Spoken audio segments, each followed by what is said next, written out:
విష్ణువునందు సాయుధ్యమును పొందుతారు, అంటే మోక్షమును పొందుతారు.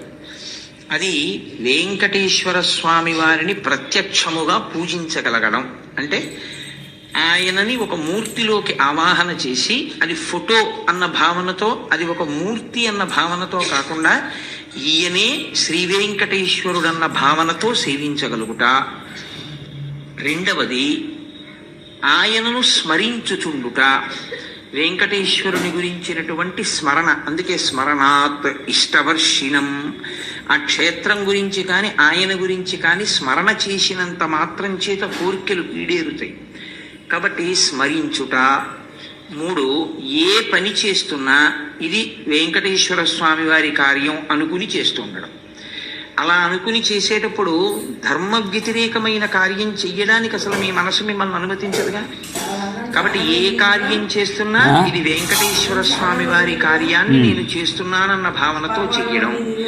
4, వెంకటేశ్వర స్వామి వారి యందు నిరతిశయ ప్రీతి కలిగినటువంటి పరమభక్తులైన వారితో కూడి ఉండడం, అటువంటి వారి పట్ల ప్రేమ కలిగి వారితో ప్రవర్తించడం. 5, వెంకటేశ్వర సంబంధమైనటువంటి విశేషములను పరమ భక్తి కలిగినటువంటి వారి నోటి గుండా ప్రవచనం జరుగుతున్నప్పుడు లేదా వారు పలుకుతున్నప్పుడు, అటువంటి భక్తులైన వారు మీతో ఏకాంతమునందు సంభాషించవచ్చు, అన్ని వేళలా ప్రవచనమే అక్కర్లేదు. అటువంటి మాటలు విని చాలా సంతోషాన్ని పొందగలిగినటువంటి స్థితిని పొంది ఉండుట. కాబట్టి అక్కడికి 5. 6వది వెంకటేశ్వరునితో సాన్నిహిత్యము లేదా వెంకటేశ్వరుని నిరంతరము మనసులో పెట్టుకుని ఉండేటటువంటి వారెవరో అటువంటి వారికి మీరు ఉపకారము చేయగలిగిన స్థితి ఎందు నిలబడుట.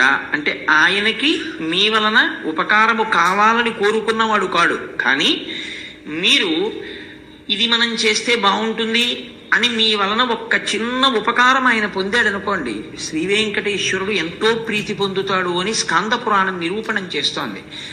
అలాగే వెంకటాచల క్షేత్రమును దర్శనము చేయుట. ఈ భూమండలంలో మీరు ఎక్కడ నించునైనా సరే, ఎన్ని వేల యోజనముల దూరములో ఉన్నా సరే, వెంకటాచల క్షేత్రం ఎటువైపుకుందో అటువైపుకి తిరిగి స్మరణ చేసి ఒక్కసారి నమస్కారము చేయుట. వెంకటేశ్వరునికి సంబంధించి 8 రకములుగా సేవించిన వారు ఎవ్వరైనా సరే విష్ణువునందు సాయుధ్యమును పొందుతారు, అంటే మోక్షమును పొందుతారు. అది